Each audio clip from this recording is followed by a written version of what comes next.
There were two theories put forth by scientists to show how exactly mutation occurs. The first theory was the adaptation or induced mutation theory. This theory stated that mutation can occur only in the presence of a mutagen, that is, it is induced. Whereas the second theory, which is spontaneous or random mutation theory, states that mutation is a random event, that it can occur in the presence or the absence of a mutagen. So this theory said that mutation can occur only when the mutagen is present, whereas the second theory said that mutation can occur randomly with irrespective of the presence or absence of the mutagen. To confirm which of these two theories are appropriate, two scientists, Max Delbrück and Salvador Luria, designed an experiment. Now, the experimental setup was such that they considered a single E. coli cell, which is a wild type. Now, this wild type E. coli cell, a single cell, is allowed to grow and divide for 4 generations. So, in the first generation, you will get 2 cells. These 2 cells will divide, and in the second generation, you will get 4 cells. In the third generation, again, you will get 8 cells, and finally, in the fourth generation, you will get 16 cells. Now, according to the experimental setup, in the fourth generation, the scientists added T1 bacteriophages. Now, bacteriophages are viruses that infect bacteria and lyse them through lytic cycle. Remember, we started with a wild type E. coli. This wild type E. coli is sensitive to the T1 phage. Since it is sensitive towards the T1 bacteriophage, it will get lysed by the T1 bacteriophage.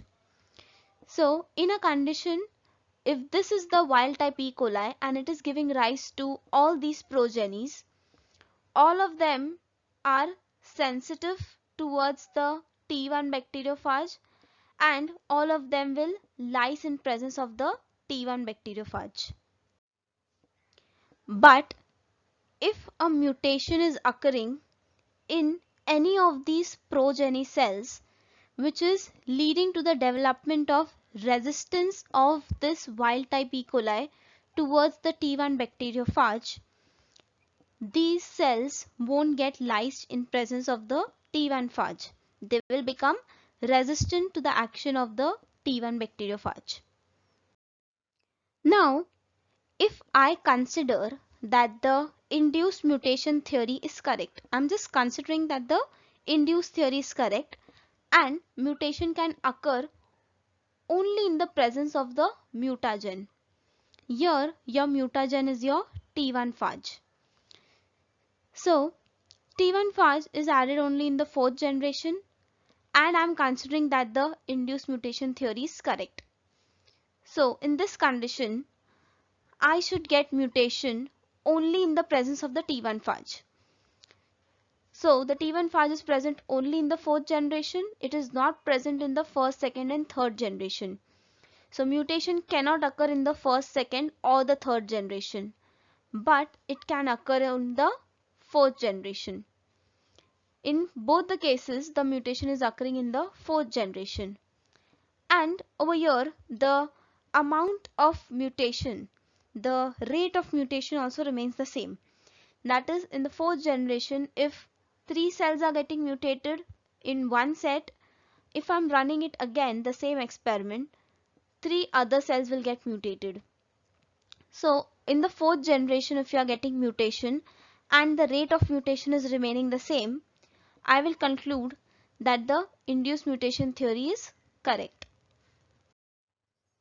Now, if I consider that the random mutation theory is correct, mutation can occur irrespective of the addition of the T1 phage. So mutation can occur in all 4 generations. Here in this example, a mutation is occurring in the third generation. If a mutation is occurring in any of the cell, it is passed on to the progenies as well. In the second example, if you see, the mutation occurred in the first generation itself. So this cell was affected and the mutation was passed on to all the progenies of that cell. So at the end, in example 1, in the fourth generation, 2 cells are mutated, whereas in example 2, in the fourth generation, out of 16, 8 cells are mutated. So you can see that in random mutation theory, mutation is occurring in any of the generations and the rate of mutation is also differing from one set to the other set. To summarize the interpretation, I can say if the induced theory is correct, in that condition, mutation will occur only in the fourth generation where you are adding the mutagen, that is the T1 phage, and the rate of mutation will remain the same in both the sets. And if the random mutation theory is correct, in that condition, mutation can occur in any of the 4 generations and the rate of mutation will differ from one set to the other. After the scientists performed this experiment, they found that the rate of mutation was differing. That is, in the fourth generation, every time different amount of resistant cells were found, and thus they concluded that the spontaneous or the random mutation theory was correct. Of course, at that time, they failed to realize that even the induced mutation theory is correct to some extent. Just that you cannot really interpret it using this experimental setup. Thus, they concluded that the random mutation theory is actually the correct theory.